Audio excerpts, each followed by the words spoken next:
Luka igice cya 4 umurongo wa 14 tugeze ku murongo wa 19.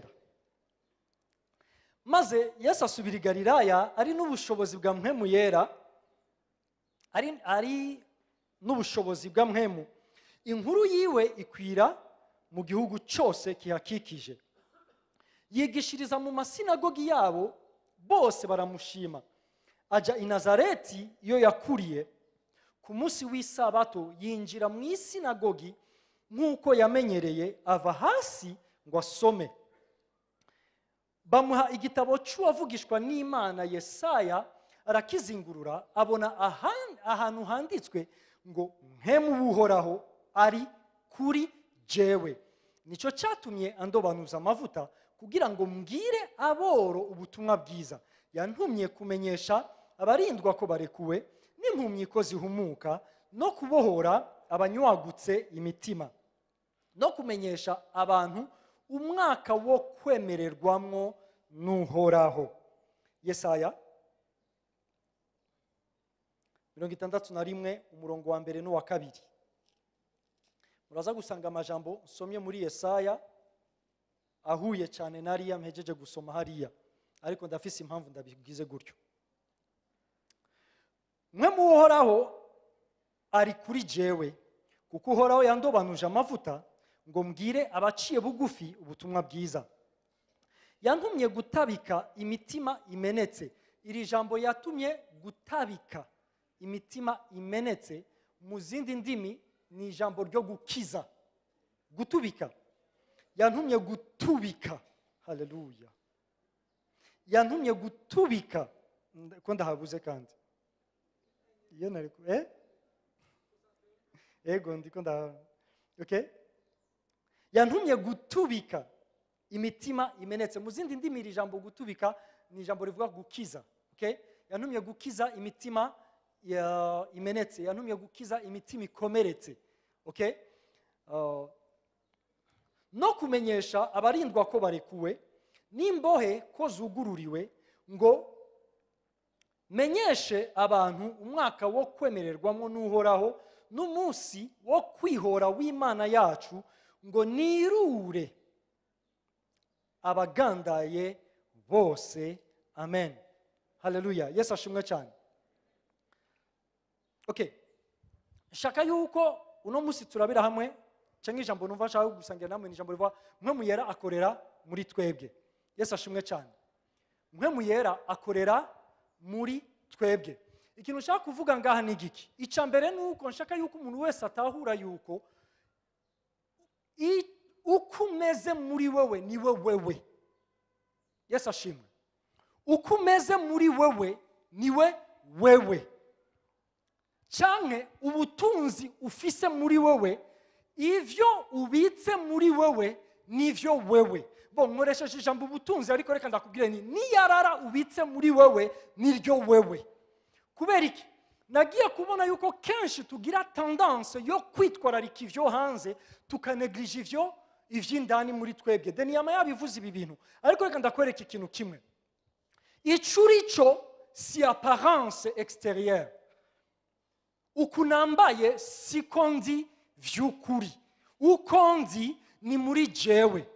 Reka ndakubwire, uko ndi muri jewe birashobora kwinfluensa uko meze hanze.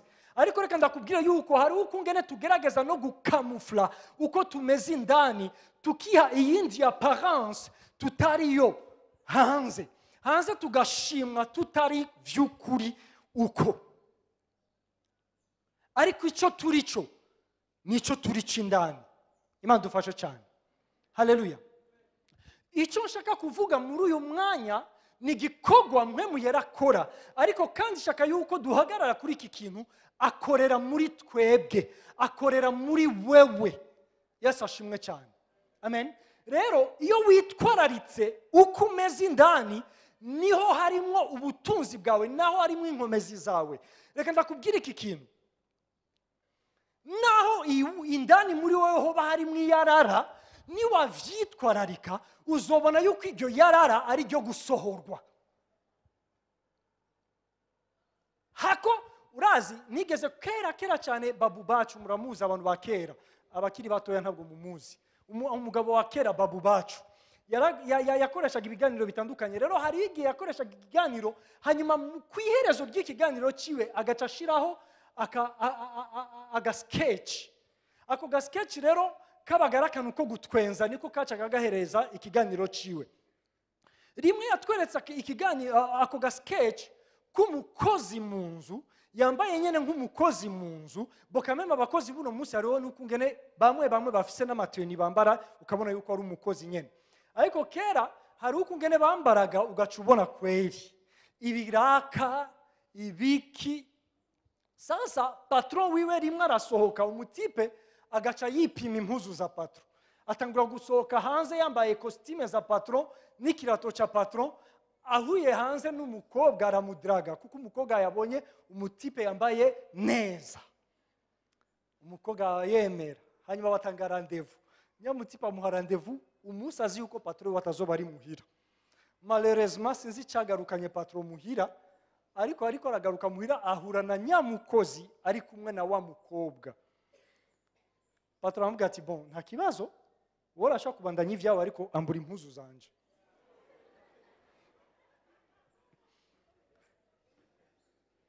Yambuye impuzu za patron. Nyamukobwa aravye, nyamuhungu yari yemeye kibi kibazo. Rero witwararitse indani, urashaka kubona yuko hari ivy'indani ukwiye gukuramwo, kuko bitavuyemo hari ibindi bidashobora kujamo. Imana dufashe cyane. Amen. Ariko kandi sinivyo gusa, haro n'igihe ivy'indani biba ari ubutunzi, ariko ugasanga hari ikintu kibitwikiriye kitugize. Imana dufashe cyane. Navyo nyene Imana irashaka yuko mpwemu yera mu gikorwa ariko arakora mu buzima bw'umuntu wese hagati yacu abikiza. Haleluya. Yesu ashimwe cyane. Amen. Reka nkwereke, twasomye ijambo ry'Imana ngo Yesu aravuga ngo mpwemu uhoraho ari kuri jewe.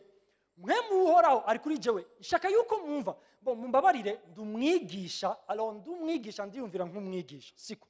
Yesu yavuze ngo mpwemu uhoraho ari kuri jewe, ariko jewe ngira mvuge kuvyerekeye mpwemu w'Imana akorera muri wewe. Muca mwumva yuko umengo ndiko ndavuga ikintu kinyuranye n'ico Yesu yavuze, kuko Yesu aravuga mpwemu uhoraho ari kuri, ntabwo Yesu avuga ngo mpwemu w'Imana ari muri, siko, ari kuri. Okay, shaka rero mvuge gatoya, sindi busome ariko ndabibabwira. Yohana igice ca 14 umurongo wa 15 ukageza ku murongo wa 17, Yesu abwira abigishwa biwe avuga ati nimwankunda muzo kwitondera amabwirizwa yanje, hanyuma nanje zosaba data azobaha undi mwitsa. Uwo mwitsa mwebwe muramuzi, abisi ntibamuzi nta nubwo bashobora kumwakira, ariko mwebwe muramuzi. Aca avuga ijambo ku murongo wa 17, muri kumwe nawe ariko azoba muri mwebwe. Yesu ashimwe cyane. Ibi bitujana mu gicapo Imana iduha cy'ukungene mpwemu yera yakoreraga muri Ancien Testament. Reka ndababwira ikindi kintu, Yesu yabayeho muri Ancien Testament, Yesu ntiyabayeho muri Nouveau Testament. Tumufise mu bitabo vyo muri Nouveau Testament, ariko ubuzima bwiwe buri munsi ya Ancien Testament. Yabayeho ari amategeko aganza.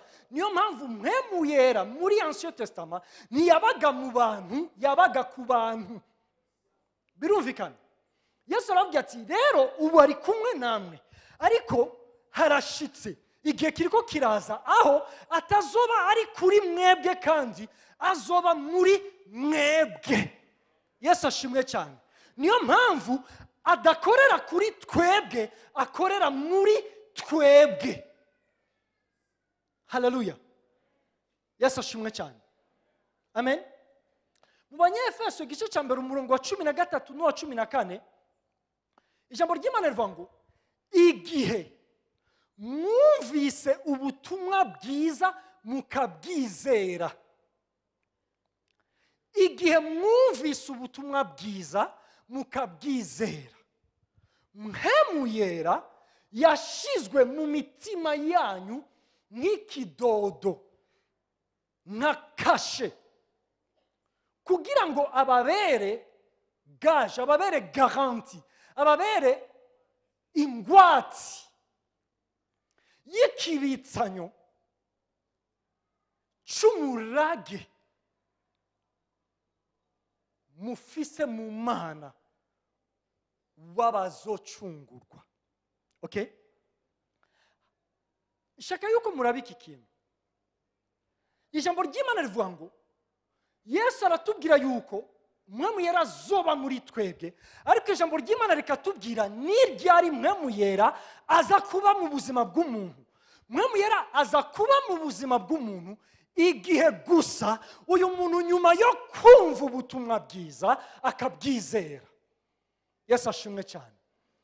Igihe utahuye yuko wavutse nk'umunyabyaha, ukamenya yuko icyo cyaha nturi umunyabyaha kuko wagikoze, ahubwo wagikoze kubera yuko de nature uri umunyabyaha, kandi yuko icyo cyaha cyagutandukanije n'Imana none, ariko kandi n'ibihe bidashira, aho uzoba mu mubabaro w'ibihe bidashira. Ariko kandi yuko Imana igukunda, Imana igufise mu vyumviro vyayo, Imana yakuremye ifise umugambi mwiza kubw'ubuzima bwayo. Niyo mpamvu kuko idashaka yuko upfa rubi, ikaba yararungitse Yesu Kristo kugira ngo apfe mu gishingo cyawe, umugororotse agapfa mu gishingo cyawe w'umunyabyaha. Ivyo umaze kuvyumva ukavyizera, ijambo ry'Imana ritubwira ngo urakizwa. Ijambo ry'Imana ritubwira ngo Mpwemu Yera acaza muri twebwe nka kashe, yuko désormais kuva igihe twizereye Yesu Kristo ntitucitwa abanyabyaha, ntitucitwa abazopfa rubi, ntituri classe muri hahandi twari turi. Uno munsi turi inyegu y'Imana, nous appartenons à Dieu, turi ab'Imana. Hari umunsi wo gucungurwa tuzova muri iyi si, aho tuzobana n'Imana ibihe bidashira. Mpwemu Yera aza muri twebwe nk'ikidodo. Ariko kandi ce n'est pas tout. Ijambo ry'Imana rivuga ati ngo ni n'ikibitsanyo c'umurage dufise mu Mana. Yesu ashimwe cyane. Mu yindi mvugo, Mpwemu Yera muri jewe ni garanti yuko ivy'Imana yavuze yuko izokorera abayo bose bizonshikako. Haleluya. Ivyo birampagije kumenya yuko nzogirirwa neza, kumenya yuko ivyanje bizogenda neza mu buzima. Bishoboka yuko muri uno mwanya hari ibintu vyinshi bitagenda neza, ariko kubwa Mpwemu Yera muri jewe ivyo birahagije. Niyo mpamvu navuze ni wakonsidera ikiri muri wewe kirahindura ukumeze hanze. Ivyo ntafise hanze sivyo binyereka yuko aribwo buzima bwanje. Ubuzima bwanje buhagaze kuri garanti nahawe. Haleluya. Haleluya. Umuntu ashaka kwibaza ikibazo bati so what? None ndakundira ijambo Paulo yandikiye Abaroma mu gice cya 18 umurongo wa 16 n'uwa 17. Paulo aravuga ijambo rikomeye, aravuga ngo Mpwemu Yera, arashaka mvuga utuntu dukeya Mpwemu Yera akora muri twebwe. Aravuga ngo Mpwemu Yera icambere abwiririkanya n'impwemu zacu yuko turi abana b'Imana. Yesu ashimwe cyane. ijambo ry'Imana rirambwira yuko ndi umwana w'Imana. Ariko kenda kubwire, nagiye gutahura yuko ivyo ubwenge bwanje bwasomye cyangwa bwumvise kuvyerekeye ico ndico mu ijambo, ico ndico ku Mana, ntibishobora kugira ico bikoze Mpwemu Yera atariko arabishingira intahe mu buzima bwanje. Niyo mpamvu sinzi gusa yuko ndi umwana w'Imana kuko ijambo ry'Imana ribimbwira, yes, ijambo ry'Imana n'ukuri, ariko Mpwemu Yera aranyemeza ico ndico. Nahuye n'abantu tukaganira mu bintu bitandukanye, ariko ntangazwa deux fois n'ibibazo abantu babaza. Umuntu magaca kubaza ati mbwira neza, nk'ubu umuntu akijijwe akoze icyaha agacapfa, acaja hehe? Mu ijuru canke kwa shitani? Ibi rero bikazana ikibazo mu bana b'Imana. Bamwe bakavuga ati sans foyer sans permanence kwa shitani, abandi ati ntivyumvikana ku Mana. Bon, aho rero tuca twinjira mu vyanditswe tukabira icuya twemezanya bihagaze mu vyanditswe ico turico. Ariko rero nama navugize ikibazo ni kubera iki turi conscient cyane y'icaha. Reka ndakubwire, Mpwemu Yera, iki nshaka ndakibwira umuntu wese ari ngaha afise ico kibazo ninapfa nacumuye mbega no canja hehe.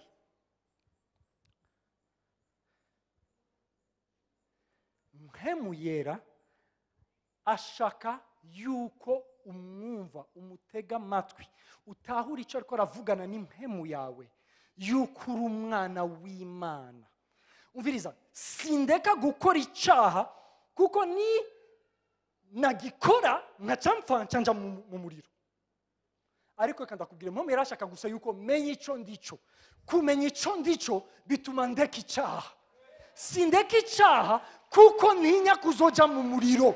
Niyo mpamvu Mpwemu Yera ariko aritwararika gushingira intahe impwemu zacu ico turi cyo. Turi abana b'Imana. Ok, discussion finie. Ejo twari ofete mfise groupe ndimwo, abaheruka kubatizwa dufise aka groupe kacu twagize, rero turavugana tugatanga ivyiyumviro tugahanahana. Rero ejo haje ikibazo kivuga ati mbega umuntu akijijwe arashobora kunywa inzoga cyangwa ntashobora kuzinywa. Aho rero ikiganiro cyari hatari. Bon, nazimije telefone tutaraheza, rero sinzi n'ubu sindayugurura, nimumbaze aho tugeze. Ariko reka ndakubwire, inyishu uko ishobora kubiri kose ni igiki Mpwemu Yera ariko aravugana n'umutima w'umuntu. Ariko arashinga intahe mu mutima wawe iki. Wowe uri iki? Umviriza, nimba woheba kunywa inzoga uziba kubera iki? Nimba uzinywa kubera iki? Umviriza, nta mwanya mfise wo kuja muri ayo madetaye. Mpwemu Yera ariko aragushingira intahe ico urico. That's all. Ico urico nico kigukoresha ivyo ukora. Ni witwararika ico urico muri wowe, reka ndakubwire ivyo hanze birahinduka. Haleluya. Yesu ashimwe cyane. Amen. Icya kabiri muri imirongo navuze Mpwemu Yera akora muri twebwe, nadushingira intahe gusa yuko turi abana b'Imana, aranadushingira intahe kuri iki kintu. Abati murabaragwa b'Imana, murabaraganwa na Kristo. Murabaragwa b'Imana, muri n'abaraganwa na Kristo. Yesu ashimwe cyane. Ibi birampagije kumva yuko ivyo data afise ndabifisemo par. Ijambo ry'Imana kavuga ngo ndewe na Kristo, iki kintu tucumve neza. Ubwo burenganzira si jewe ndabwiha, ni Kristo yabumpaye. Avuga ngo ndashaka kugusangiza mu vyanje. Niyo mpamvu atwita abaraganwa nawe. N'ivyiwe turaganwa nawe mu murage wiwe. Yesu ashimwe cyane. Amen. iki nico Paulo yandikiye abaroma mu gice c'8 umurongo 32 ababwira ngo nimba Imana itimanye umwana wayo ikamutanga ku bwacu izobura ite kuduhana vyose hamwe nawe. Umviriza, yahaye abari mw'isi, yaraduhaye Yesu Kristo, atari twebwe twahagaritse umutima ngo turakeneye Yesu. No, yabonye igikenewe iragikora. N'ivyo bindi si twebwe duhagarika umutima kugira ngo ibiduhe, kuko yaduhaye Kristo navyo nyene irabiduha. Yesu ashimwe cyane. Reka ndakubwire impamvu ndiko ndavuga ibi bintu ni kugira ngo turabe iki kintu umwami yarakora muri twebwe ukungene bizana amahoro mu mutima w'umuntu. Igihe bitari ko biragenda neza nkuko nari mvyiteze, umutima wanje ugatekana, kuko ndazi yuko yampaye Kristo nta kitazoma. Ntigikeneye yampaye Kristo izokima. Sinzi icyo ukeneye, ariko iyo yaguhaye Kristo nta kitazoguha. Mwemu yera arabikora muri twebwe kugira ngo tubitahure, abishingira intahi impemu zacu, abwiririkanya n'impemu zacu. Ibi birandinda gufata iyindi nzira, ndabandanya aho ariko aranjana, kuko ndazi yuko ari umurage wanje uri quelque part. Yesu ahabwe icubahiro. Amen. Iri jambo riri mu Baroma igice cya 3 umurongo wa 5 wa 3 kugeza ku wa 5, shaka yuko mwumva aya majambo. Ofate iyo ndiko ndasoma Bibiliya hari igihe niyumvira ku bintu. Biroroshe kuvuga impamvu y'ikintu hanyuma ugaca uvuga ico kintu. Ariko rero biratangaje ukungene muri aya majambo uhere kuri verset 3 ukageza kuri verset 5,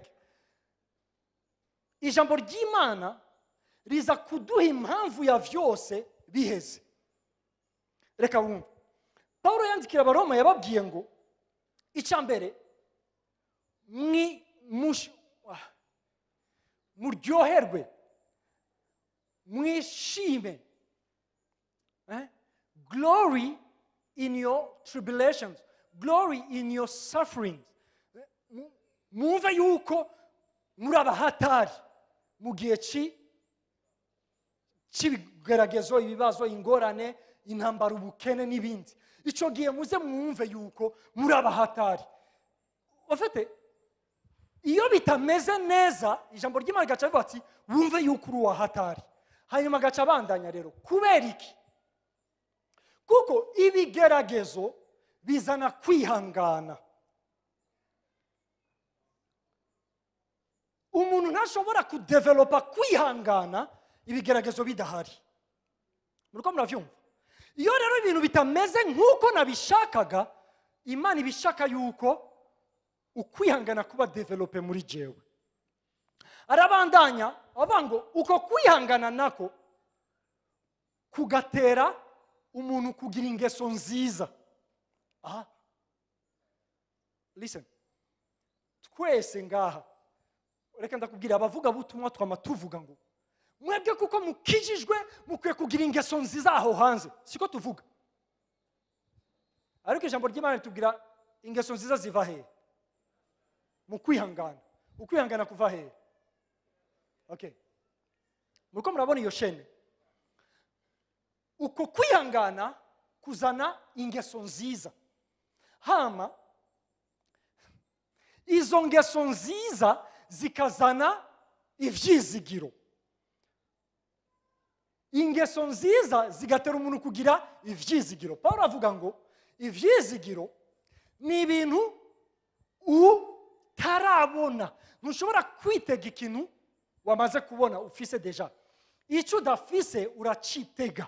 Uko kwitega niko kwitwa ivyizigiro. Ijambo ry'Imana katubwira ngo ivyo vyizigiro bizanwa no kugira ingeso nziza.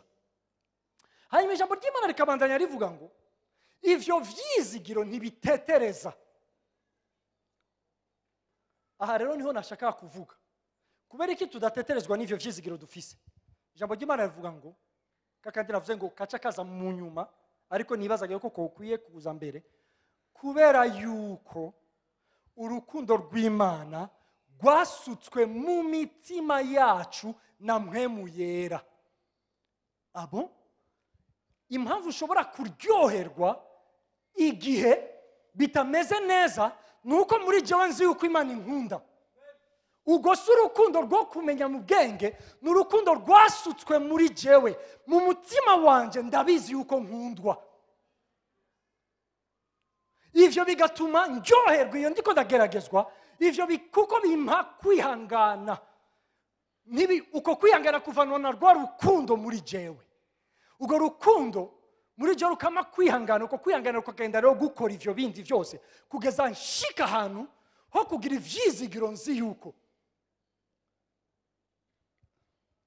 Elisa yabwiye Eliya ndashaka imigabane ibiri kuyo wowe ufise. Abasesanguzi ba Bibiliya bavuga ngo Eliya yakoze ibimenyetso cyangwa ibitangaza bitandatu, bamwe bakavuga indwi. Siko nimba Eliya yarakoze bitandatu, Elisa yakoze 11. Nimba Eliya yarakoze indwi, Elisa yarakoze 13. Muca mumva yuko ico yasavye naco yaronse. Ariko ikintu gitangaje niki, Elisa yamaze gupfa, igitangaza cyanyuma cyarabaye apana gipfa. Nyuma y'imyaka Elisa yarapfuye, Elisa arabora, Elisa sigara magufa. Abisirayeli, umuryango umwe w'Isirayeli bapfusha umuntu, bagiye kumuhamba, abansi babo barabatera. Biba ngombwa yuko batebana ntituza kurinda dushika aho twimvye ikinogo, kuko ngari ikinogo gisa nkaho umengo kiri libre, naho tuzi uko bahamvye nk'umuntu, ebana reka tuve kumutereramwo basi dukiza amagara yacu. Baterereyemo ikiziga, bazababona ikiziga kibiruka inyuma. Nimusige nanje ndaje. Bariko barahunga abansi, muca muyumvira bazaba guhunga iki kandi. Ariko ijambo ry'Imana rivuga ngo cya kiziga cyakoze ku magufa ya Elisa. Nyuma y'imyaka Elisa yaraboze, yarahindutse amagufa. Ibi bisobanura iki? Ivyizigiro ntibitetereza. Ndashobora no gupfa nibaza yuko ivy'Imana yansezeraniye bitashitse nkuko yabivuze. Ivyizigiro vyanje birambwira yuko naho noba napfuye abana banje bazojya kuko Imana yasezeranye. Ivyizigiro ntibitetereza. Yesu ashimwe cyane. Iki ni gikogwa mpwemu yera akora muri twebwe. Amen. Okay, ngira ninjire rero muri text twari turimo tuvuganeho gatoya. Siko ijambo ry'Imana tubwira Yesu araza ari mu bushobozi bwa mpwemu yera. Iki kitwereka yuko ivyo Yesu yashitse ko vyose twabisomye baranamukomera amashi. Yesu ariko arigisha. Wow, mbega umwigisha atandukanye n'abandi bigisha bose. Mbega ukungena akunda abantu avec authenticité. Nabwo ari vy'uburyarya, arakunda vy'ukuri. Mbega umuntu adasanzwe. Mbega umuntu igihe abandi bose bahunga umunyamibembe washobora kumwegera akamukorako. Mbega umuntu adasanzwe. Mbega ukungena sengera abantu bagakira. Mbega ibi nibi na biriya bigaragara ku buzima bwiwe. Haleluya, umuntu adasanzwe. Ijambo ry'Imana rivuga ngo ivyo vyose vyashobotse kubw'iyi impamvu imwe, mpwemu yera. Yesu ashimwe cyane. Mpwemu yera. Ugukomerwa amashi, amasifa yose yaronse yari kubwa mpwemu yera. Amen. Ariko nshaka yuko turaba, mwibuke natanguye mvuga nti ukwiye guha agaciro ico kintu kiri muri wewe. Siko shaka ndabe kuko turja tuvuga yuko Yesu ari we modele yacu. Okay? Reka turabe Yesu nka modele yacu. Ijambo ry'Imana ritubwiye ngo yinjira mu isinagogi nguko vyari iki. Nguko vyari iki. wari umugenzo wiwe. Okay? Wari umugenzo wiwe kwinjira hehe? Mu isinagogi. Mu yindi vugo, Yesu yahaye agaciro ugukoranira hamwe n'abandi bantu. Reka ndabivuge muri ibi bintu bitatu. Guha agaciro gukoranira hamwe n'ibi bintu bitatu. Mu Baheburayo igice cya 10:25 haravuga iki kintu. Haravuga ngo ntimugahebe gukoranira hamwe n'abandi nk'uko ari umugenzo wa bamwe. Umwanditsi w'Abaheburayo arerekana yuko hariho ugukoranira hamwe kw'abantu, ariko hariho bamwe bahagaritse kujya gukoranira hamwe n'abandi bantu. Uri kurasoma resulta uraza kubona ukungene aba bantu bisanze bari faible mu buzima bwabo kubera kubura gukoranira hamwe n'abandi bantu. Niyo mpamvu Yesu yahaye agaciro gukoranira hamwe n'abandi bantu. Okay? Rero n'ubu bintu bitatu. Shaka ndakwankuraje. Dufise uburyo butandukanye dukoranira hamwe ngaha muri Life Center. Ndavuze ngaha muri Life Center. Hariho ibikorane nk'iki cyo kwa Mungu. Ni kimwe mu buryo dukoranira hamwe. Kwa gatanu ni uburyo bumwe dukoranira hamwe. Ama service dufise ni uburyo bumwe abana b'Imana mukwiye guha agaciro ko kuza tugakoranira hamwe. Ngira mugenzi wawe ati uzozuza tukoranire hamwe. Mubwire. Icya kabiri ni ibihe vy'inyigisho. Biratangaje ukungene twuzuye ngaha. Siko tuba tumeze mu gihe cy'inyigisho. Ariko reka ndakubwire yuko guha agaciro gukoranira hamwe abantu bahuzwa no kwiga ijambo ry'Imana. Yesu ashimwe cyane. Amen. Gukoranira hamwe n'abandi kugira ngo mwigire hamwe ijambo ry'Imana. Icya gatatu ubundi buryo ngaha iwacu n'amaselire. Dufise amaselire hariya mu makartier tubamwo. Uratumiwe gukoranira hamwe n'abandi bene data kuko hariya ahantu uraharonkera gukura, hariya ahantu biragufasha kugenda umenya umugambi w'Imana, kwinjira ibwina, gutahura neza icyo ijambo ry'Imana rivuga. Reka ndakubwire ubu n'uburyo bumwe umuntu agirana namwe mu yera imigenderanire igihe akoranye n'abandi bantu. Subira inyuma mu byo tumaze iminsi turiko turigira hamwe. Iyo turiko turaraba mu gitabo cy'Ivyakozwe n'Intumwa, uzosanga kimwe mu bikorwa mwe mu yera yakoraga cyakorekaga igihe abana b'Imana bakoraniye hamwe. Kandi uriko urasoma mu gitabo cy'Ivyakozwe n'Intumwa harimo ibi bintu bibiri. Ngo bakoraniraga mu ngoro, muri temple. Icya kabiri bakoraniranaga no mu mazu yabo. Yesu ashimwe cyane. Amen. Fatanya n'abandi bantu. Ivyo biragufasha kugenda ukuza imigenderanire yawe na mpwemu yera. Ubundi buryo bwa kabiri Yesu aduha nk'akarorero ni ijambo ry'Imana. Yari umuntu umutima wiwe, ubuzima bwiwe buri plonge mu ijambo ry'Imana. Bon, tureke ngaha Yesu yayuguriye umuzingo kuko bamuhaye ngo awusome, ariko sivyo nshaka kuvuga ngaha. Icyo nshaka kuvuga niki? Nuko aho tubona Yesu y'intervena kenshi, usanga y'intervena ariko aravuga icyo ijambo ry'Imana rivuga. Bisobanura iki? Bisobanura yuko ubuzima bwe bwari buri plonge mu ijambo ry'Imana. Yarahaga agaciro icyo ijambo ry'Imana rivuga. Ibi biraduhimiriza kumva yuko dukwiye kuba abantu bafata umwanya wo gusoma Bibiliya, kwiga ijambo ry'Imana. Apana mu byo navuze ngakuza mu gihe twateguye inyigisho za Bibiliya ni vyiza cyane, ariko kandi fata n'umwanya wawe wewe ku giti cyawe wo gusoma Bibiliya. Usome, wige, ushake kumenya icyo ijambo ry'Imana rivuga mu buzima bwawe. Haleluya.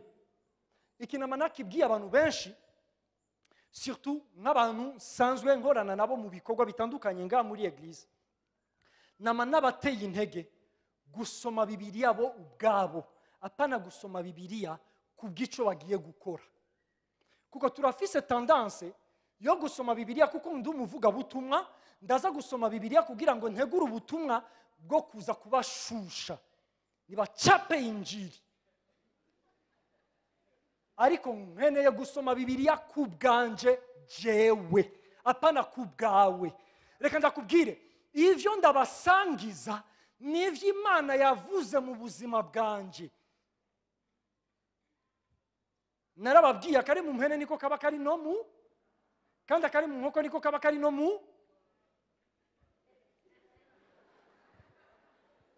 Icyo Imana iri kwirakora mu buzima bwanje biciye mu ijambo ryayo, je suis sûr et certain yuko izogikora no mu buzima bwanyu.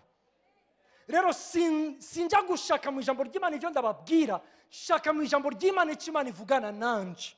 Hanyuma icyo Imana yavuganye n'ubuzima bwanje nicyo ndabasangiza, kandi ndazi yuko gikora. Ndazi yuko gikora. Yesu na karorero keza kuri twebwe ko guplonja ubuzima bwacu mu ijambo ry'Imana. Ivyo ijambo ry'Imana si vy'abavuga butumwa, ivyo ijambo ry'Imana ni vy'umwana w'Imana wese. Soma ijambo ry'Imana, waragiriwe n'amahirwe urashobora kumenya gusoma. Ayo wize yose ukabuzi gusoma, guteranya A na B na I, genda usome. Nimba usoma ujugumira, soma tu. Soma. Yesu ashimwe cyane. Icya gatatu ni kugirana intimite yindi mu buryo atari gusa ngo ngiye gusoma, ngo ngiye kujya à l'écart ugapoza kugira ngo wumve ni igiki umuvyeyi wanje ariko aravugana n'ubuzima bwanje. Muri uwo mwanya nyene niho mwanya nshobora gufata n'umwanya wo gusoma ijambo ry'Imana, aho kandi haro n'igihe ntanari ndiko ndasoma ariko nkicara tu nkumviriza. Kuko muri uwo mwanya mpemu yera niho agenda avugana n'ubuzima bwanje. Rero reka ndakubwira, haro n'igihe mba ndiko ndiyumvira ibindi bintu, mpemu yera kanyigishiriza muri ivyo ndiko ndiyumvira. Ijambo ry'Imana tubwira ngo kenshi Yesu yitandukanyaga n'abantu, akajya aha wenyine, akagirana communion, akagirana ubwo busabane n'umuvyeyi wiwe. Amen. Haleluya. Imana dufashe cyane. Ibi ni ibintu bidufasha twebwe iyo tubiravye ku buzima bwa Yesu. Ariko reka mbandanye muri texte twari turimo. Ari mu sinagogi, ari mu ikoraniro ry'abantu basenga. Iki ni ikintu gikomeye. Ari muri life center, abantu basenga. Hanyuma agaca atangura kuvuga ngo mu Imana muri jewe rero impamvu yantumye niyi. Hariho abantu banywagutse imitima bari ngaha, hariho abantu batabona bari ngaha, hariho abantu bari oppressed bari ngaha, hariho abantu bahwereye ibikomere vyarishe baraboshwe, abo bantu bari ngaha. Yesu, turasenga, twebwe turasenga. Reka ndakwereke, aba batipe baramuhakije kumwica uwo munsi nyene baramuhakije kumwica. Woshobora kutubwira twebwe gutyo? Kuko yahereje avuga ngo ibi uno munsi birashikijwe. Ni ushaka kuvuga yuko rero nitoge tuboshwe, nitoge mpumyi, nitoge abantu buzuranye ibikomere bijejeta amaraso, ni twebwe we. Ibi binyereka yuko mwishengero ry'Imana abantu bashobora kuba barimo baboshwe, abantu bashobora kuba bari mu ishengero ry'Imana barahwereye ibikomere bibishe, bari oppressed, bacinyijwe, batabona. Imana dufashe cyane.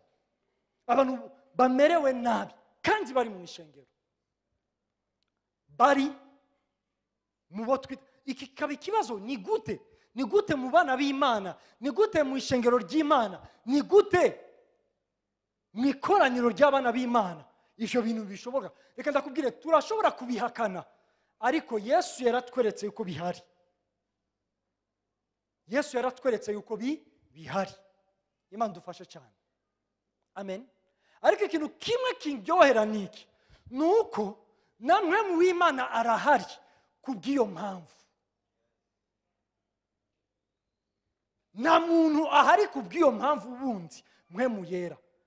Impamvu mwe muyera ari kuri jewe Yesu arabivuga ni kubw'iyi mpamvu. Mu yindi vugo igikorwa cya mwe muyera nuko iyo desordre iri mu bana b'Imana. Nuko iyo sinzi uko no vyita.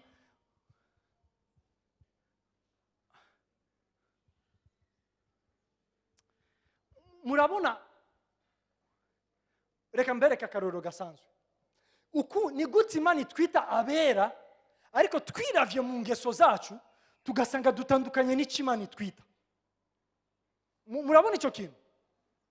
Ni gute Imana inyita jewe uwera, ariko ndiko ndiraba, ndiko ndisuzuma mu buzima bwanje, nkasanga Mana kameme il paraît yuko utaravye neza uwo wisi uwera. Muriko murabibona?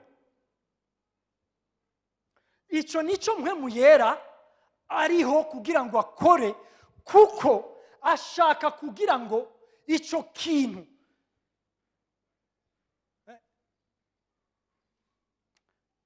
uko kudahuzwa kuki Imana yatugize cyo nico twibonako iveho. Yesu ashimwe cyane. Yantumye kubwaba abantu, yanzanye, yaje, impamvu yiwe nukugira ngo akore, ashobore kuzana iyo mpinduka, uko kubohoka, uko gukira mu buzima bw'abana b'Imana. Yesu ahabwa icubahiro. Haleluya. Okay, ntabwo ndi buvuge byinshi muri ibi, ariko ndaza kuhagarara kuri utu tuntu tubiri, kuko nagiye gusanga yuko utu tuntu tubiri turashobora gukora no kuri vyo bindi, siko? Ariko icyambere ni kubera iki abana b'Imana mu nzu y'Imana, mu ikoraniro ry'abana b'Imana, abantu bashobora kuba barimo ariko bakiboshwe. Iki ni kibazo. Kubera iki abantu bashobora kubandanya babaho bari mu nzu y'Imana, bari mu ikoraniro ry'abana b'Imana, bari mu muryango w'abana b'Imana ariko bakiboshwe? Imana dufashe cyane. Shaka mvuga utu tuntu. Ikintu nabonye cyambere kiboha ubuzima bwacu ni ingeso za kera. Umuntu arashobora kuba yaramaze kwizera Yesu, yarumvise ubutumwa bwiza arabwizera, mwe muyera araza aba muri we, mwe muyera akamushingira intahe yico arico, ariko uyu muntu akabandanya aboshwe n'ingeso za kera. Imana dufashe cyane. Ubuzima yabayemo igihe kitari gitoya, yarabumenyereye, bicika nkaho umengo niwe nyene. Ivyo rero bikamugora ukungene yitandukanya navyo, bikamuboha, bikamucinyiza, umuntu akabaho abayeho nk'uwa kera kandi yaragizwe mushasha. Paulo yandikira ishengero, yandikira abanyefeso mu gice cya 4:22 ababwira ngo ni mwiyambure wa muntu wa kera, mwitandukanye n'ingeso zanyu za kera. Imana dufashe cyane. Duhamagariwe kwiyambura uwo muntu wa kera, kuko kwiyambura umuntu wa kera biduha guca akagozi k'ingeso za kera zari zituboshe.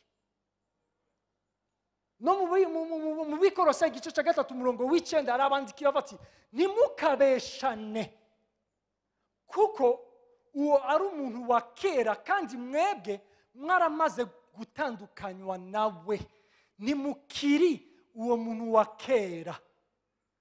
Imana dufashe cyane. Ingeso za kera zigaragaza uko twari turi mbere yuko twizera Yesu Kristo. Ijambo ry'Imana bati ni mwiyambure uwo muntu wa kera. ahandi ho bavuga ati nimwambare uwundi muntu mushasha mwagizwe we. Imana yabwiye icubahiro. Amen. Imana yabwiye icubahiro. Icya kabiri kiboha abantu ni ivyaha.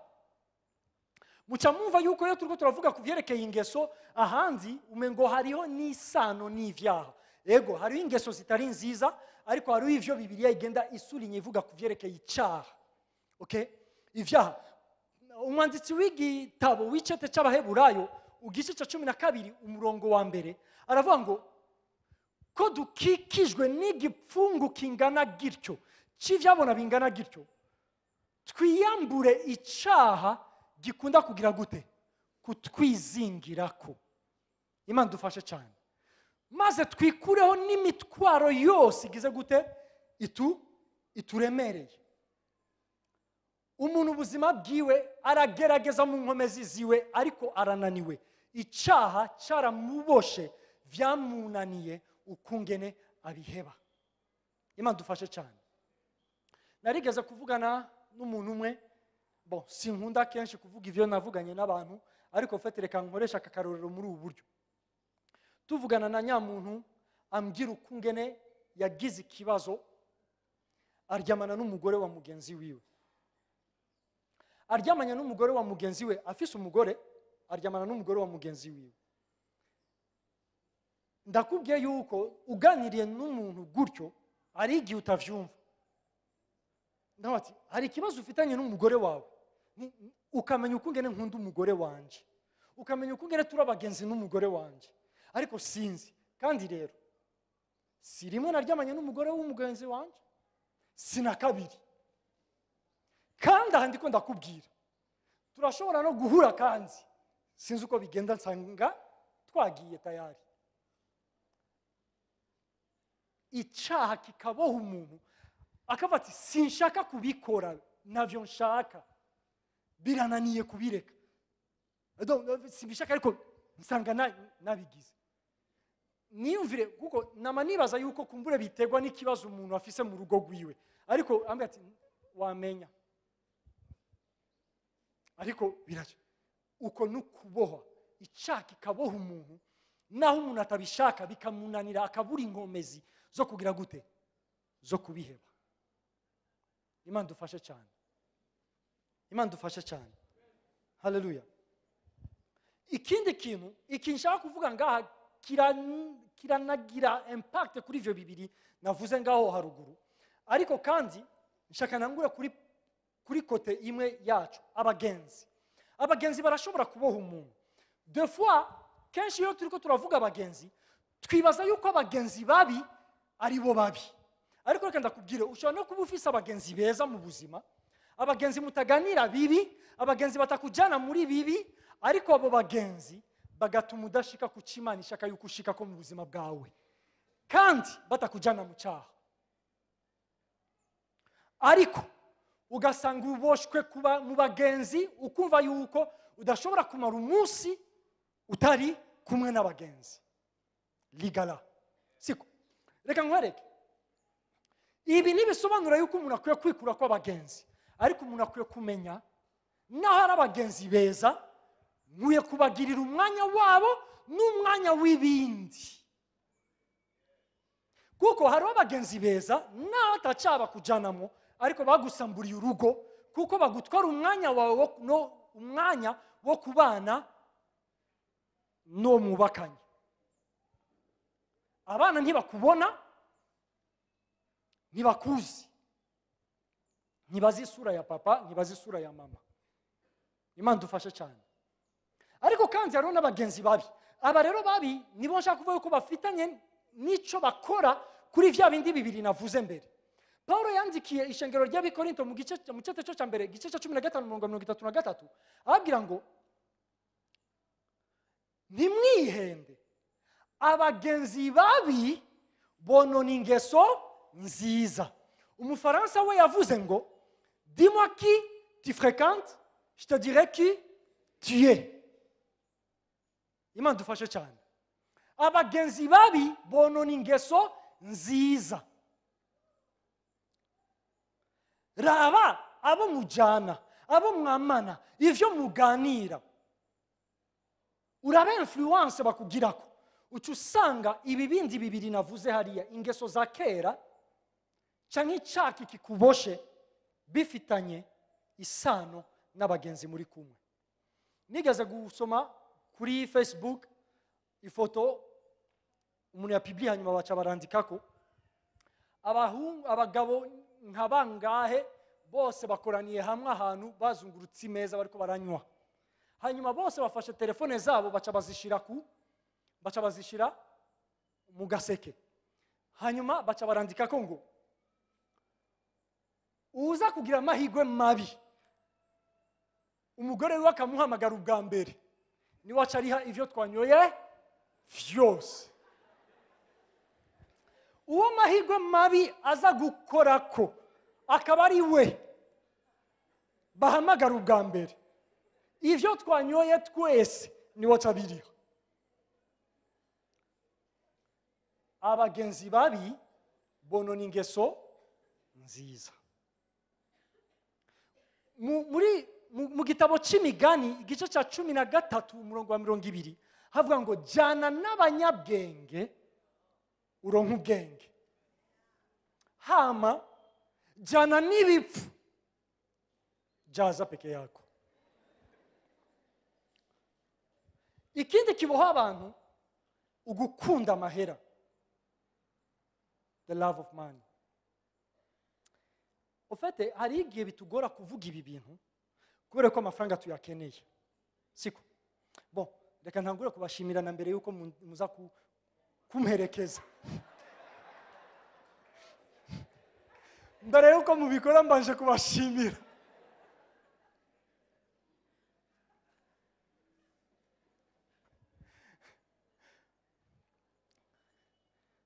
Amafaranga turayakeneye, ariko nagiye kubona ikibazo yuko turengera gukenera amafaranga tugakunda amafaranga. Umuntu umwe niwe yanditse avuga ngo amafaranga sayo gukundwa, amafaranga nayo gukoreshwa.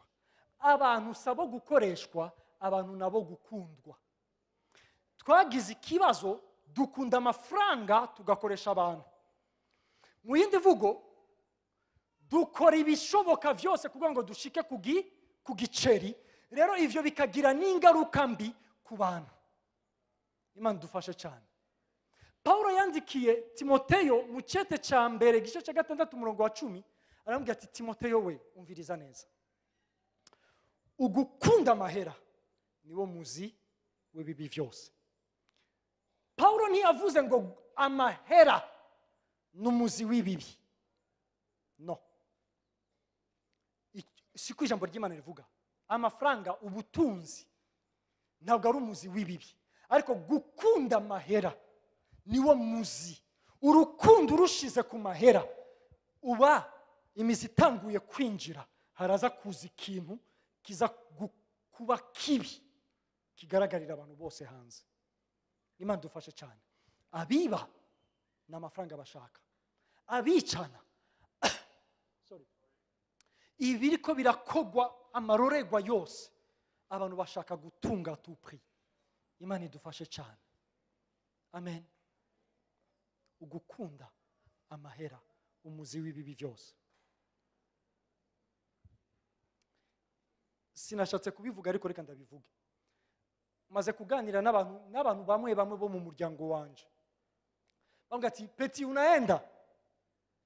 He bwana usirudie. Malheureusement tarudia.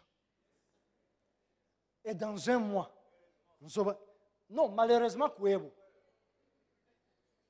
mu kwezi kumwe nzoba nagarutse. Ni abezekani weye Mungu na Imana iguha rimwe, Imana iguha rimwe mwe. Ni rimwe gusa Imana iguha. Okay, nindanyemeza yuko Imana itanga rimwe gusa.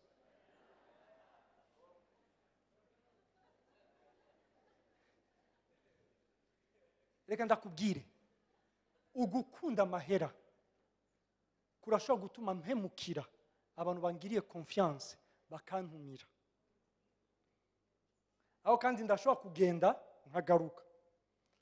nkagaruka atanico nzanye, kandi atanico niyagiriza mu mutima, kandi n'abantumiye bakagenda bansezera bati Bwana Yesu aguhezagire kuko ngene waje ugataha iwanyu amahoro. Imana dufashe cyane.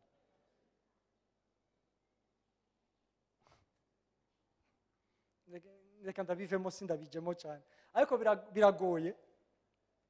biragoye uzi yuko ataco wafashije umuntu mu buzima ugaca umubwira ngo hivi sasa Mungu anakupa tu hivi, Mungu anakupa tu sasa, akatangura kuma guteka imitwe ya tu Mungu alinipa. Waragerageje kumfasha ndakugora, sinigeze ndakugora mu buzima, alors ntaco umpanguje we ngo ndiko ndagutekesha imitwe, untekesha imitwe jewe. Reka ndakubwire, ugukunda amahera niwo muzi w'ibibi vyose. Abahemuka bahemuka kubw'igiceri.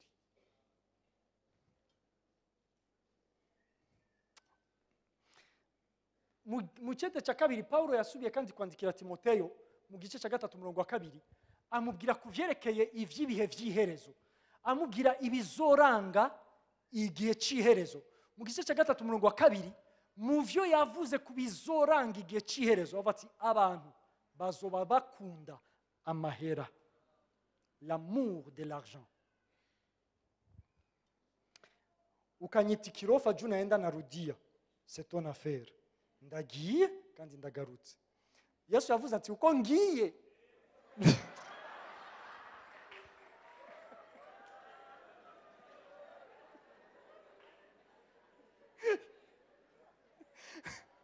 okay. Aricha gatatu gukunda kuba rurangiranwa. Gukunda kuba rurangiranwa. Iki ni ikindi kintu kibosha abantu baboshwe n'impemu yo gushaka kumenyekana. Wambonye wabonye uko uliniona. Dukora ibintu vyose kugira ngo batubone, tumenyekane. Ibi bikatuboha bikatwica. Reka ndakubwire, iyo nubasha Imana irampa icubahiro. Okay? Uraho niwe yaririmbye avuga ngo Imana ikwemeye ikwemeza n'abandi. Siko. Ariko rero dufite ikibazo kuko kugira ngo menyekane ngerageza kwiga ku buzima bwo hanze. Abo hanze bamenyekanwa biciye kuki. Nanje nkashaka kwiga nabo hanze kugira ngo menyekane. Imana dufashe cyane. Modele yacu ni Kristo. Gushaka kumenyekana birashobora kutuboha, bikatuboha ntidushike ku Imana yatugeneye. Ariko kandi bitabuza yuko umuntu ashobora kumenyekana kuko Imana niyishira hejuru umuntu, ni nayo imanura umuntu. Imana ihabwa icubahiro. Boyo nari kuvuga ngo ni Imana imanura umuntu, akaba ari n'Imana ishira umuntu hejuru, mari guca mukoma amashi. Murazi impamvu? Kuko no bampereje kuri Imana ishira umuntu hejuru. Ako kuko nahereje Imana igaca imanura umuntu bati oya mizina rya Yesu nibibejewe.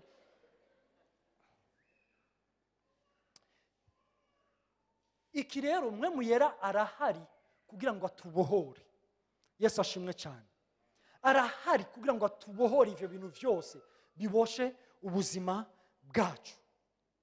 Reka mvuge ku kindi kintu cya kabiri, nibikomere. Nibikomere.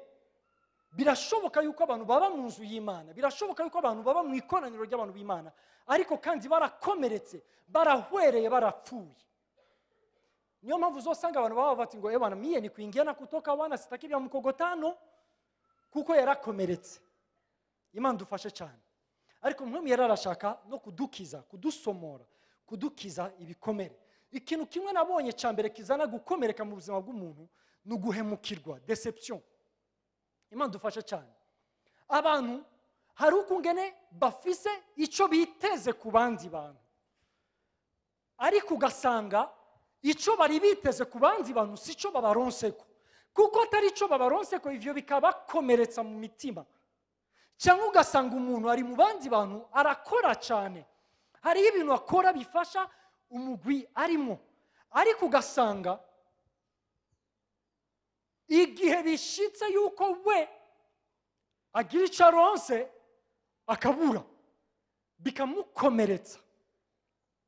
Kubera iki? Kuko yari yiteze ikintu mu bantu. Imana dufashe cyane.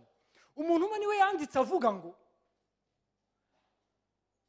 nimba witeze yuko abantu bazo gusubiriza mu nkoko ivyo wabakoreye, urihenda, kubera yuko abantu bose si wewe. Imana dufashe cyane. Abantu bose si wowe, niyo mpamvu udakwiye kuba ati kuko nakoze ibi na biriya rero aba bantu nabo bazoca bankorera ibi na biriya. Bongo yako bose si wewe.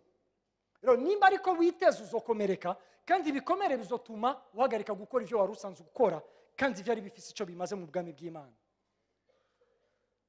Niyo mpamvu umuntu akwiye gukora ivyo akwiye gukora, nimba ari cyiza akagikora, hanyuma akigira, kuko Imana niyo izi ukwihemba. Yesu ashimwe cyane. Sinzi nimba nigeze kubabwira inkuru y'abana bari bagiye barenganye baja gusaba, babona ikaranga baja gusaba umuntu adandaza. Kera ufite ikaranga z'igihari mu Nyakabiga ntabwo nkizibona, wasangaga ari imifuko y'amakaranga. Washikaga ahantu badandaza ikaranga ugakoramo ukagenda, ntihagire n'umuntu n'umwe akwirukangana. Lakini leo sijui kama ni hatari. Abapeti bavuye ku ishuri babonye ikaranga, bagiye basavye Nyamuti bati urashaka kuduha ikaranga. Nyamuti barababwira ati umwe wese akoremo atwara izo ashoboye. Abana baratoramo baragenda. Umwe aranga guma ahagaze imbere yiwe. Ati aye ko udatora ugende nk'abandi. Ngo ya jewe sinshaka gutora, shaka yuko wowe untorera n'ibiganza vyawe, hanyuma jewe ntege ngende ntwaye ivyo wowe umpaye. Okay? Reka ndakubwire, nimba twiteze yuko ivyo dukeneye bizokogwa n'abantu kubera ivyo twabakoreye, turihenda. Ariko nimba ivyo twakoze twabikoze kubw'Imana, reka tugende, Imana mu biganza vyayo izokoramwo iduhe. Yesu ahabwe icubahiro. Amen. Haleluya. Nabonye kandi hariho abana bahemukiwe n'abavyeyi. Urukundo abana bari biteze mu bavyeyi sirwo baronse. Ariko kandi narabonye n'abavyeyi bahemukiwe n'abana babo, bagerageje kwinvestisa mu buryo butandukanye mu bana babo, ariko kwiherezo abana bakabahemukira. Ivyo biravuna. Nama naganiriye n'abantu batandukanye bakambwira ati fasha dusengera abana banje. Fasha. Mubejo bundi nari ndi mu Rwanda n'umutante, umwana w'imyaka 27. Uwo si umwana n'umugabo, ariko nyina aguma mufata nk'umwana. Rero ikibazo cyawe ufite n'umwana atunze ufite afise uburyo, kuko afise akazi keza kamuha amafaranga ku bavyeyi biwe. Hanyuma iminsi yose akaguma abwira abavyeyi bati jewe nshaka kwimuka, bakamwankira. Rimwe agura ibintu vyose, apanga inzu, acaraza arababwira ati murazi rero ndimutse. Bibananira ukungene bamubuza kugenda. Rero bati impamvu umwana yagiye si yindi. Yashikanaga saa 6 z'ijoro, nyina agaca telefone, mbega urihe mwana? Bati abagenzi biwe bambwira ati weye wifitiye ubwo buryo, nyoko azokoma guhamagara ugeze. Rero umugore umutima uramurya, abati ndabuza amahoro, ubusinzi rero aho umwana wanje ari. Bon, ndazi uko yimutse aba mu nzu yiwe, ariko sinshaka kumenya ivyo arimo. Muko murayibona? Ugasanga icyo yari yiteze, ati umwana akambwira ati ngo mama nanyoye inzoga ariko ntabwo naborewe, none ikibazo kiri hehe? Aho rero ni n'abavyeyi basenga, sekuru wabo n'umupastori yemewe mu Rwanda, ariko bikanka tu umwana umuvye akabati bigizaga. Reka ndakubwire, urashobora guhemukirwa naho uzi yuko wateragiye neza. Okay? Ivyo bikavuna umutima w'umuntu, bikazana ibikomere, inyifato abana bagize imbere yawe, wibaza yuko bari kwifata ukundi kuntu. Imana dufashe cyane. Ikindi kintu nabonye gikomeretsa ni ivyo umuntu aba yiteze mu rugo. Tuja mu rugo twiteze vyinshi. Okay, nakuze mfite ikibazo, mama wanje yapfuye mfise imyaka 12. Mama wanje numwe mu bantu novuga nti yarafise urukundo, ariko mwumve neza mvuze ni numwe mu bantu nzi yuko yarafise urukundo kuko yankunda, siko? Rero ndafise vyinshi nshobora kuvuga kuri mama wanje. Muca mwumva yuko mu myaka 12 mama apfuye nari mfise ikibazo cyo kwemera yuko abandi bashobora gufata ikibanza ciwe mu buzima bwanje. Ivyo rero vyarangoye cyane mu buzima. Muce muyumvira rero ngiye kubaka muce muyumvire cyo nza kwitega kuri Claudine. Nca nitega yuko Claudine aba Chantal wanje w'imyaka waundi twatandukanye mfise imyaka ngahe 12. Ivyo niteze kuri Claudine, je vous assure yuko adashobora kubimpa. Imana dufashe cyane. Ntashobora kumbera ico niteze uko ndaciteze. Nagiye gutahura yuko Claudine si mama wanje, Claudine n'umugore wanje. Alors gute no shaka gufata Claudine nka nuko muravyumva. Ariko nshaka kwereka iki kintu. Ubuntu bw'Imana bwagiye bumfasha ngera ahantu nangura kubaza Claudine ni ndashaka yuko umbwira eske ndagukunda nkuko nari nkwiye kugukunda. Kubera iki? Kuko nagiye gusanga yuko ndafise ikibazo cyo gushaka vyinshi kuri we niyumvira ivyo wakeneye kuri jewe. Ndashaka yuko ampa iyo affection nkeneye. Ndashaka yuko nkorera vya bindi vyose nkeneye. Ndashaka yuko aba cette personne là fise mu vyumviro vyanje.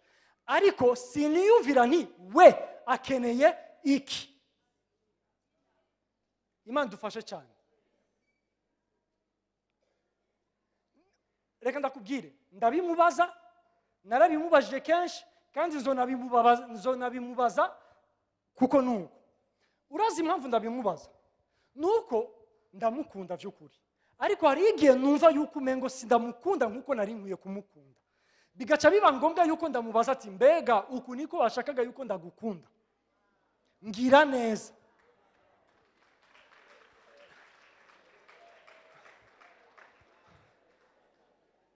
No, ndakeneye kubimenya kuko sinshobora kumuha ivyo adashaka. Ivyo nibaza yuko akeneye ngiye kubimuha, nosanga ndamugoye. Alors ndakeneye kumenya nibiki wowe ushaka. Siko? Kuko ivyo ashaka nshobojwe n'Imana ndashobora kubimuha. Ariko reka ndakubwire.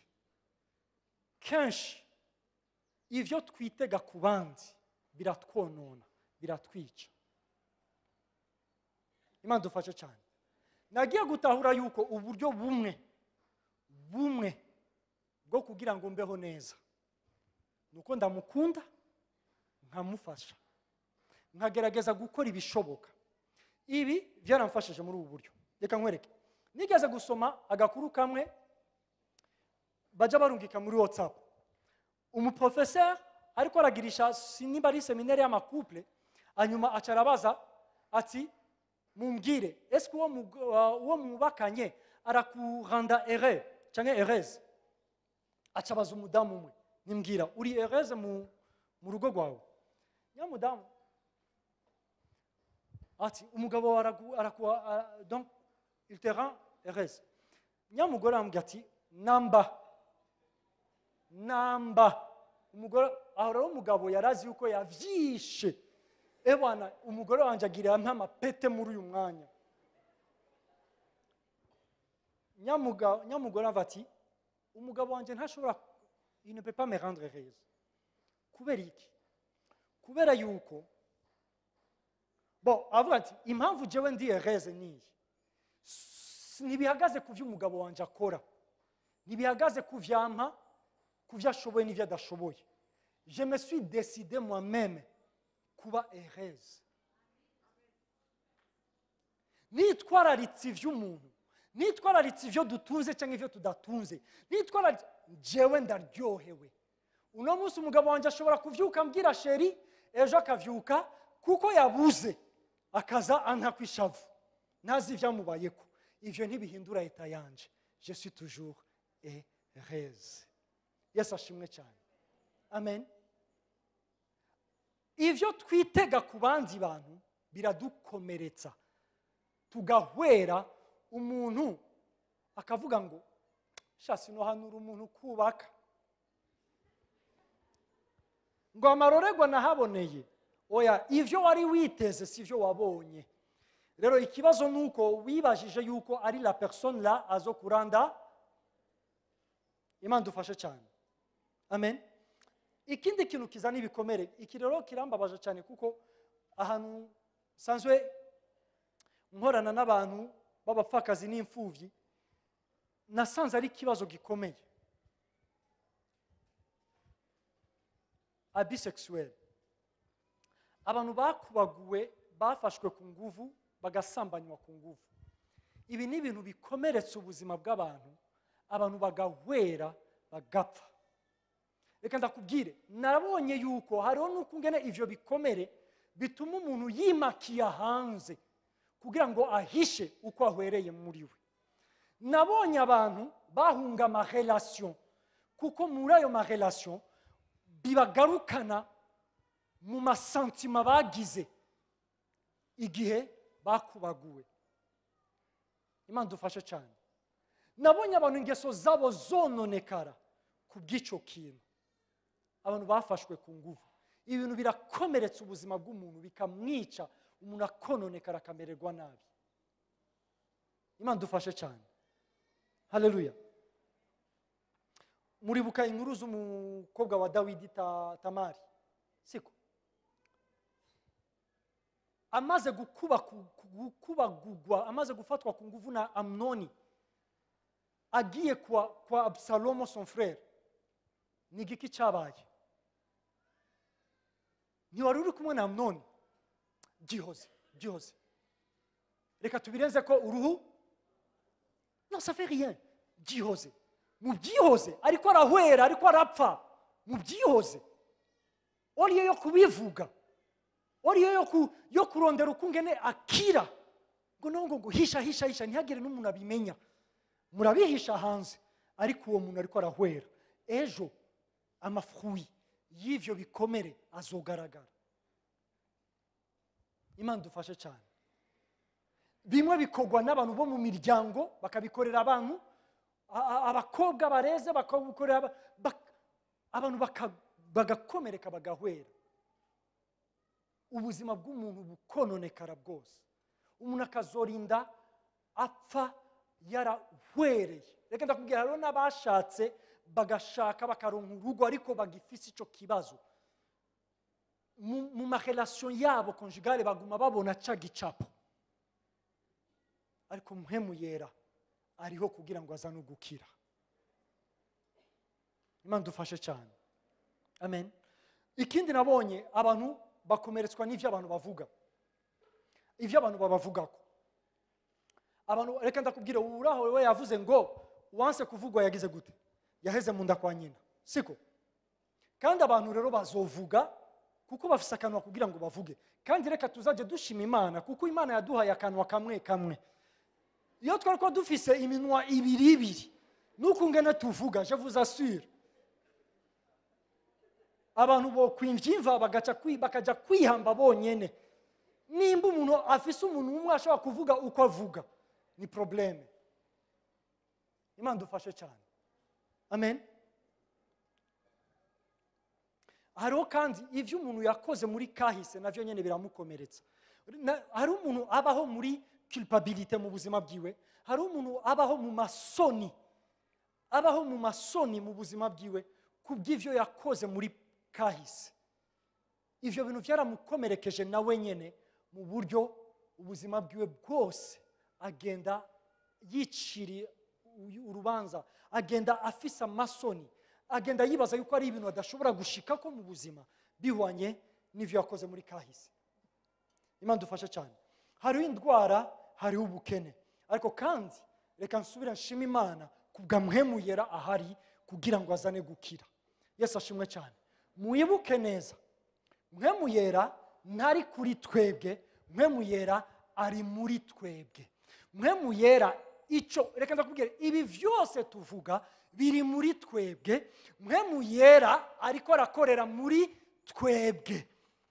azana uko gukira muri twebwe kuko niho ariko ara opera ministeri yiwe iriko irakoreka mu buzima bwacu. Reka ndangirize kuri iki kintu. Ndashaka ndangirize ku bintu biraho nk'intaye. Nabayeho mu buzima muhira, ofati cyari igihe tumaze kuronka umwana wacu wa mbere Christiana, dukenye tumerewe nabi.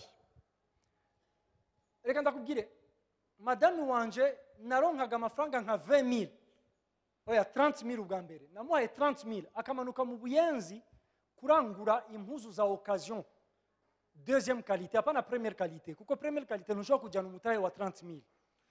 Akajyana 30,000 akarangura impuzu za deuxième qualité, aba première qualité bose bamaze gutora ati mwege rero bakidogo kidogo mukuye.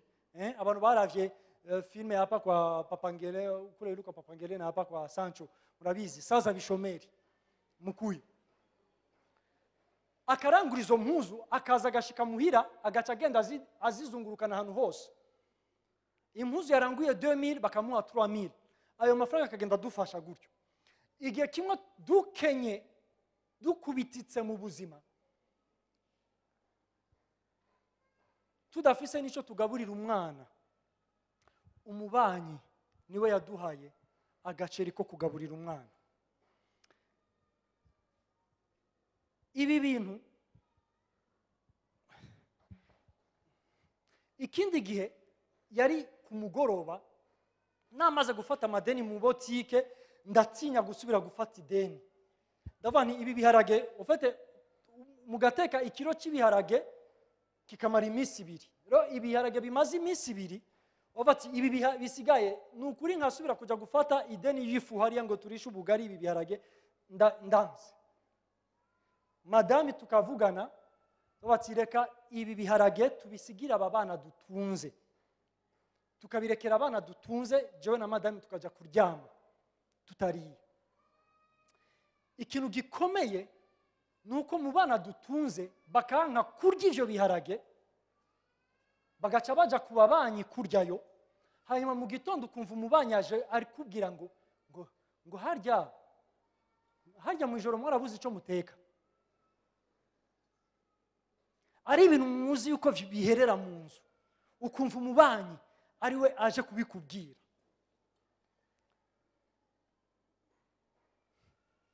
Umviriza, hariho kukubwira ngo harya mwabuze ico muteka, ufata birutwa nuko ati harya hari ico mufise muteka kugira ngo ndabe yuko hari ico nokuzanira.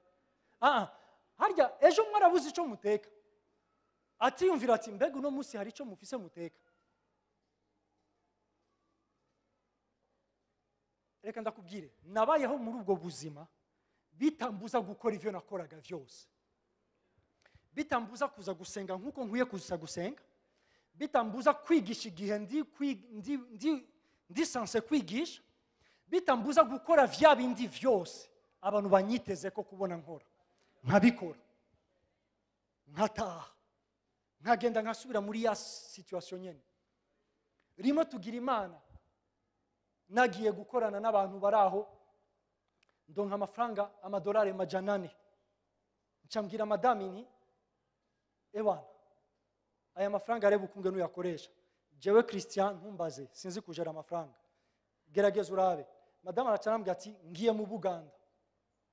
Aca yikora ku muntu ari proche, no muvuga ngamwotangara.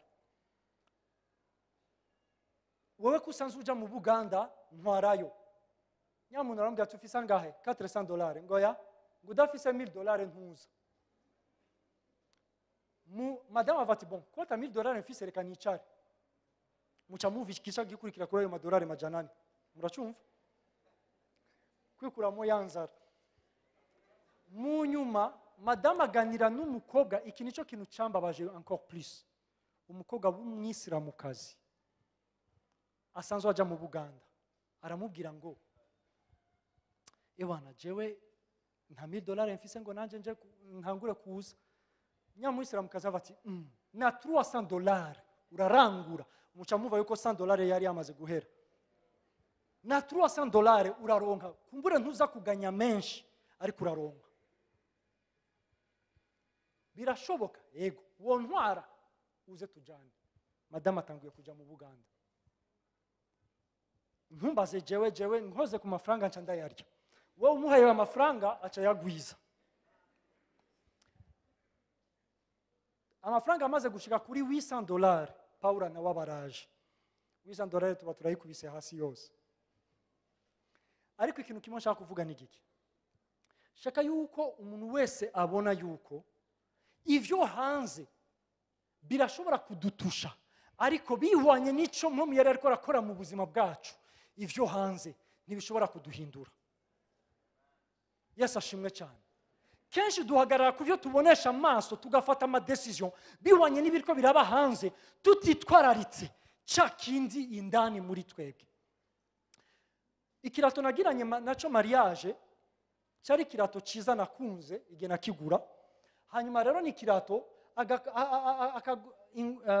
ingozi yo hejuru yagiye ikwiva ko gahoro mpaka ikirato cyose ingozi yose iravako kuko taca kabiri nari mfise ncamfata cyamaze kuvako ncandafata jewe ubwanje ndakurako kagakushe ko hejuru kose ncangenda ahantu banyirako tentire ikirato cyari cya shokora giciki cya noir piga tentire nkatangura kugikubita sirage ikirato cya shokora piga sirage murabibona mbaho gutyo ariko rero aha ku ruhande hariya kuri rino ryo ngaho haratoboka nari mfise umutipe w'umugenzi asengera ngaho muri fekabu w'umukordoni umwe wa hatari ndamushira mbwa ati ndazi kugenda bigenza ashira ko ikiraku kamengo ni original nikavala vile ubwa mbere mbapare w'umuntu muri mariage nico kirato nambaye nachapa pale kisha nashimama mbele ya watu nafundisha na ubiri sans problème kubera iki kibazo sivyo hanze ikibazo ni mu mutima wanje Imana dufashe cyane amen rimwe nza kubona umuntu nawe nyene sindamuvuga azanzaniye pere zitanu z'inkweto reka ndababwire hari igihe umuntu avuga ati mana mbega ntibambona urabona iryo sengesho je vous assure jewe sinshobora gusenga isengesho nk'iryo sindavyumva mana urambona ni jewe n'Imana si jewe n'abantu okay ikibazo si cyo abantu bamarira ikibazo ni c'Imana imarira kuko Imana yuguruye amaso abantu barakubona yugaye amaso abantu ntibakuzo kubona sasa usikuri muhari batu kuko ni Imana ibikora s'abantu okay mu mwanya muto shakirato mba ndashize ku ruhande ntangura kwambara guhinduranya rero ibirato cette fois-ci ntangura kwambara ikirato kimwe nambara ikindi gihe nambara ikindi gihe kubera iki reka ndakubwire mwene data mwe muyera ariko arakora mu buzima bwawe kugira ngo ivyo hanze ntivyanfluence ubuzima bwawe udahaye agaciro ico gikorerwa muri wewe ivyo hanze bizoguha forme uzosa nuko hanze hasa uzoryoherwa kuko hanze bisa neza umutima wawe ubura umunezero n'amahoro igihe hanze bitameze neza ariko reka ndakubwire yuko urashobora kubaho utekanye wuzuye umunezero ukora ivyo uri sanse gukora vyose utidoga kuko mwe muyera ariko arakora igikorwa ciwe muri wowe amen yaje kugira ngo yamamaze umwaka wo kwemererwamo ibi ndabivuze kubwawe uri ngaha kumbure uno munsi wumvise ubutumwa bwiza ukaba ushaka kwizera Yesu uyu ni umwaka wawe wo kwemererwamo aka n'akaryo kawe wowe uri ngaha kugira ngo mpwemu yera aze kuba mu buzima bwawe nk'ikidodo wapatene ku Mana uno munsi maze ubu umuragwa w'Imana n'umuraganwa na Kristo mpwemu yera aze kuba muri wewe